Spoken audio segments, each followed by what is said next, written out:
اعوذ باللہ من الشیطان الرجیم بسم اللہ الرحمن الرحیم۔ ایک دفعہ خلیفہ ہارون الرشید حج کے لیے مکہ معظمہ گئے۔ منی میں قیام کیا۔ پہلی رات تھی۔ اس کا وزیر فضل بن ربیع رات گئے تھے، خیمہ میں اس کے ساتھ بیٹھا رہا۔ پھر ہارون الرشید سے اجازت لے کر اپنے خیمہ میں چلا گیا اور خواب راحت کے مزے لینے لگا۔ تھوڑی دیر بعد اس نے اچانک سنا کہ کوئی اس کے خیمے کا دروازہ کھٹکھٹا رہا ہے۔ اٹھ کر باہر آیا تو ہارون الرشید کو کھڑے پایا۔ فضل نے زمین ادب چوم کر کہا، امیر المومنین، اس وقت کیسے تکلیف فرمائی؟ حضور حکم دیتے یہ غلام خود در دولت پر حاصل ہوتا۔ ہارون الرشید نے کہا، اس وقت میرا دل کسی مرد کامل کے زیارت کو متمنا ہے، جسے کسی ایسے بزرگ کے پاس لے چل۔ فضل نے عرض کی، یہاں قریب ہی سفیان بن عینیہ ہے، مقیم ہے، اگر آپ پسند فرمائیں تو ان کے ہاں چلے۔ ہارون الرشید نے کہا، وہاں چلو۔ دونوں سفیان بن عینیہ کے قیام گاہ پر پہنچے۔ فضل نے دروازے پر دستک دی۔ سفیان نے پوچھا، کون؟ فضل نے کہا، امیر المومنین تشریف لائے ہیں۔ سفیان جلدی سے باہر نکلے، بولے، امیر المومنین، مجھے پیغام بھیج دیتے، خود حاضر ہو جاتا۔ ہارون کچھ دیر ان کے ساتھ گفتگو کرتا رہا۔ چلنے لگا تو پوچھا، کسی چیز کی ضرورت ہو تو ارشاد فرمائے۔ سفیان نے کہا، میرے سر پر قرض ہے۔ ہارون الرشید نے فضل کو حکم دیا کہ ابو محمد کا قرض فوراً ادا کرنے کا انتظام کرو۔ پھر دونوں وہاں سے چل پڑے۔ اثنائے راہ میں ہارون الرشید نے فضل سے کہا، میرے دل کا اطمینان حاصل نہیں ہوا، کسی دوسرے مرد خدا کے پاس چلو۔ فضل نے کہا، امیر المومنین، فلاں جگہ محدث عبدالرزاق بن حمام بن نافع قیام پذیر ہیں۔ ہارون الرشید نے کہا، چلو انہی کے پاس چلتے ہیں۔ فضل نے عبدالرزاق بن حمام کی رہائش گاہ کا دروازہ کھٹکھٹایا تو اندر سے عبدالرزاق نے آواز دی، کون ہے؟ فضل نے جواب دیا، امیر المومنین آپ سے ملاقات کرنا چاہتے ہیں۔ عبدالرزاق اجلس سے باہر نکلے، بولے، امیر المومنین، مجھے طلب فرما لیتے، میں خود حاضر ہو جاتا۔ ہارون الرشید ان سے بھی تھوڑی دیر گفتگو میں مصروف رہا۔ چلنے کا ارادہ کیا تو چلتے چلتے عبدالرزاق سے پوچھا، آپ پر کوئی قرض تو نہیں؟ عبدالرزاق نے جواب دیا، امیر المومنین، اتنا رقم کا میں مقروض ہوں۔ ہارون الرشید نے فضل کو حکم دیا، ابوالعباس، ان کا قرض ادا کر دو۔ وہاں سے چلو تو ہارون الرشید نے فضل سے کہا، اے ابوالعباس، یہاں بھی میرے دل کو مراد پوری نہیں ہوئی، چلو کسی اور کے پاس چلیں۔ فضل نے عرض کیا کہ امیر المومنین، اس طرح فضیل بن ایاز مقیم ہے۔ ہارون الرشید نے کہا، تو اب انہی کے پاس چلتے ہیں۔ دونوں حضرت فضیل بن ایاز کے خیمے پر پہنچے۔ اس وقت وہ نماز پڑھ رہے تھے۔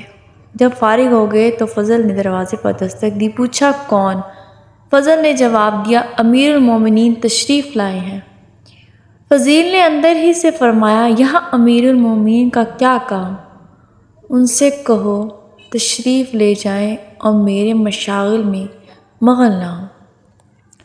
فضل نے کہا، سبحان اللہ، کیا صاحب امرہ کی اطاعت آپ پر واجب نہیں؟ فضیل نے جواب میں فرمایا، میری اجازت تو نہیں ہے، ہاں حکومت کے زور پر اندر آنا چاہتے ہیں تو تمہاری مرضی۔ یہ کہہ کر انہوں نے دروازہ کھول دیا اور ساتھ ہی چراغ گل کر دیا تاکہ ہارون الرشید کا چہرہ دکھائی نہ دے۔ ہارون الرشید اور فضل دونوں خیمے کے اندر داخل ہو گئے۔ گپ اندھیرے میں فضیل کو ڈھونڈنے لگے۔ اچانک ہارون الرشید کا ہاتھ فضیل کے ہاتھ سے مس ہو گیا۔ انہوں نے فرمایا، کیا ہی نرم ہاتھ ہے، یہ ہاتھ کتنا خوش نصیب ہوگا اگر قیامت کے دن دوزخ کی آگ سے محفوظ رہے۔ ہارون الرشید نے کہا، اللہ آپ پر رحمت کرے، ہمیں کوئی نصیحت فرمائیں۔ فضیل بن ایاز، تیرے باپ عباس رسول اکرم صلی اللہ علیہ وآلہ وسلم کے شہید تھے۔ انہوں نے ایک دفعہ حضور سے درخواست کی کہ یا رسول اللہ، مجھے کسی علاقے کی حکومت عطا فرمائیں۔ حضور نے کہا، اے عباس، میں نے تمہیں تمہارے نفس پر امیر بنایا، ایسا نفس جو اطاعت حق میں مشغول رہے، اس حکومت سے بہتر ہے جس کی ذمہ داریوں کا کوئی شمار نہیں۔ حکومت قیامت کے دن شرمندگی کا باعث ہوگی۔ ہارون الرشید کچھ اور ارشاد فرمائیں۔ فضیل بن ایاز امیر المومنین عمر بن عبدالعزیز خلافت پر بیٹھے تو انہوں نے رجا بن ہلہ سالم بن عبداللہ کو بلا بھیجا۔ ان سے کہا کہ میں آزمائش میں ڈال دیا گیا ہوں، مجھے کوئی مشورہ دو۔ اے ہارون الرشید، ذرا اپنے گریبان میں منہ ڈال کر دیکھو، عمر بن عبدالعزیز نے تو خلافت کو آزمائش خیال کیا، لیکن تم اور تمہارے ساتھی اس نعمت سمجھ کر اس پر ٹوٹ پڑے۔ اب سنو عمر بن عبدالعزیز کو سالم بن عبداللہ نے کیا جواب دیا۔ انہوں نے فرمایا، اگر آپ چاہتے ہیں کہ قیامت کے دن عذاب الہی سے محفوظ رہے تو مسلمانوں میں جو بڑی عمر کا ہے اس کو اپنے باپ کی طرح، جو آپ کی عمر کا ہے اس کو اپنے بھائی کی طرح، جو لڑکا ہے اس کو اپنے فرزند کی طرح سمجھے، اس طرح غیر عورتوں کو اپنی ماؤں کی طرح، بہنوں کی طرح سمجھے۔ رجاء بن طول نے کہا، اگر آپ قیامت کے دن حق تعالیٰ کے سامنے شرمسار نہیں ہونا چاہتے تو مسلمانوں کے لیے وہی پسند کیجیے جو آپ اپنے لیے کرتے ہیں۔ جس چیز کے لیے آپ اپنے برا سمجھتے ہیں مسلمانوں کے لیے بھی برا سمجھیں، پھر جب چاہیں بے خوف و خطر اپنی جان خالق حقیقی کے سپرد کر دیجیے۔ اے ہارون الرشید، اے خلیفہ مسلمین، میں تمہیں اس دن کا خوف دلاتا ہوں، بڑے بڑے مضبوط قدم ڈگمگا جائیں گے، اللہ تم پر رحم کرے گا، تمہارے ساتھی عمر بن عبدالعزیز کے ساتھیوں کی طرح جو تم ان کو جیسا مشورہ دیتے تھے۔ حضرت فضیل کا ارشاد سن کر ہارون الرشید پر رکعت طاری ہو گئی، اس قدر روئے کہ غشی طاری ہو گئی۔ جب ہوش آیا تو کہا، کچھ مزید فرمائیں۔ فضیل بن عیاض، اے ہارون الرشید، میں تیرے اس حسین و جمیل چہرے سے ڈرتا ہوں کہ کہیں دوزخ کی آگ میں جلس نہ جائے۔ یاد رکھ کہ قیامت کے دن حق تعالیٰ تجھ سے ایک ایک مسلمان کی نسبت سوال کرے گا کہ تو نے اسے انصاف کیا یا نہیں، یہاں تک کہ اگر کوئی بڑھیا کسی رات بھوکی سوئی ہوگی تو قیامت کے روز تیرا دامن پکڑے گی، آج تجھ سے جھگڑا کرے گی، پس اس چہرے کو آگ سے بچا سکتا ہے تو بچا، اور زندگی کے لیل و نہار اس طرح گزار کہ تیرے دل میں اپنی رعایت کے بارے میں کوئی کھوٹ اور کوئی کینہ نہ ہو، کیونکہ رسول اللہ صلی اللہ علیہ وسلم نے فرمایا کہ جس حاکم نے اس حالت میں صبح کی کہ اس کے دل میں اپنے رعایا کے خلاف کینہ بھرا ہو اور جنت کی یوں بھی نہ سونگے پائے، بو بھی نہ سونگے پائے گا۔ ہارون الرشید نے یہ سن کر زار و زار رونے لگا، یہاں تک کہ اسے اپنی سدھ بہت نہ رہی۔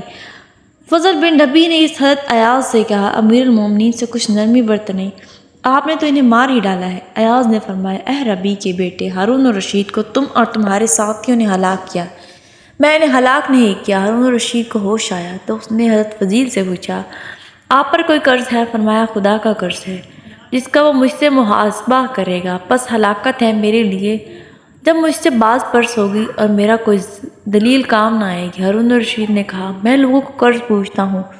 فرمایا، میرے رب نے مجھ سے اس کا حکم نہیں دیا، بلکہ یہ حکم دیا ہے کہ میں اس کے وعدے کو سچا جانوں اور اس کی اطاعت کروں۔ حق تعالیٰ کا ارشاد ہے کہ میں جنوں اور انسانوں کی عبادت کے سوا کسی اور غرض کے لیے پیدا نہیں کیا، مجھے نہ تو ان سے رزق حاصل کرنے کی خواہش ہے نہ میں چاہتا ہوں، اور مجھے کھلائیں، بے شک اللہ ہی رازق ہے اور میری زبردست قوت والا ہے۔ ہارون الرشید کی 1000 دینار کی تھیلی ہے، میرے والد کی میراث ہے اور خالص طیب ہے، اس کو قبول فرمائیں۔ فضیل، افسوس میری تمام نصیحتیں رائے گاں گئیں اور تم نے ان کو دل میں جگہ نہ دی۔ یہ مال اس کو دو جس کو اس کی ضرورت ہے، لیکن تم اس کو دیتے ہو جس کو اس کی ضرورت نہیں۔ یہ مجھ پر ظلم نہیں تو کیا ہے؟ میں تجھے نجات دلانا چاہتا ہوں، تو مجھے ہلاکت میں ڈالنا چاہتا ہے۔